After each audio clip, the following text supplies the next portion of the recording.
Sit back and throw one back with your pinky in the air and a middle finger to the world and join me, the eclectic gentleman Stephen Watts, as we look back on this day in pro wrestling history.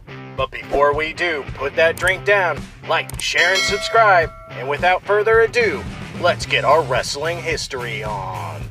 Ladies and gentlemen, boys and girls, children of all ages, it is July 10th, and we're going to start off as we always do on a positive note. That's right, these are your pro wrestling birthdays.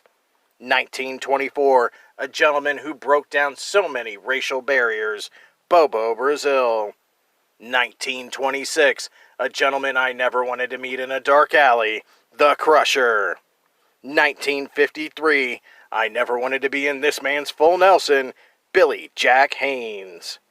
1959, a gentleman who I have to thank for helping, training me, and teaching me so much, Dwayne Gilbert Gill.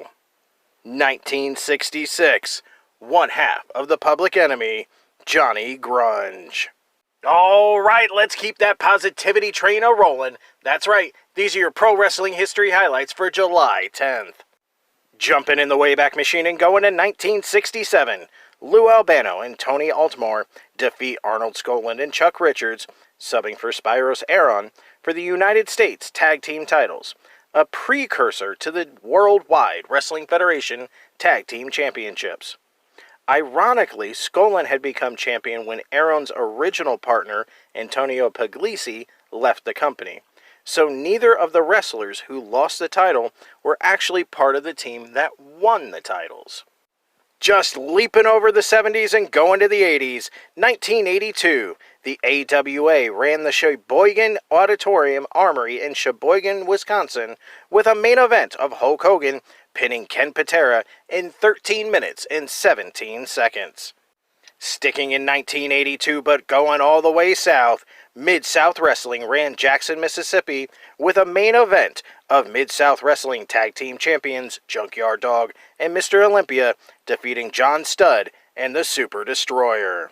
Moving ahead to 1988, the first ever NWA Great American Bash pay-per-view was held in Baltimore, Maryland at the Baltimore Arena.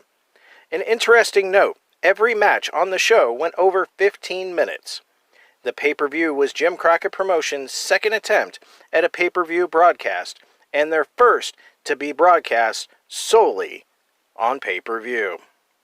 The main event saw NWA World Heavyweight Champion Ric Flair defeat Lex Luger when the match was stopped by the Maryland Athletic State Commission due to Luger bleeding.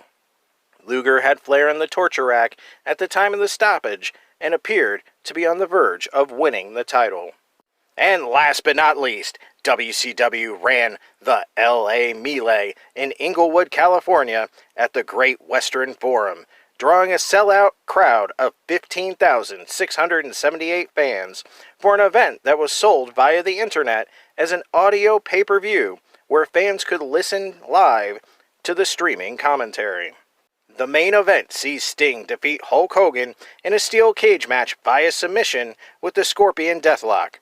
After the bout, WCW World Champion Bill Goldberg came out to make the save against the members of NWO Hollywood and slammed the Giant. Those were your super short but sweet pro wrestling history highlights for July 10th. I'm the eclectic gentleman Stephen Watts, and we'll see you tomorrow.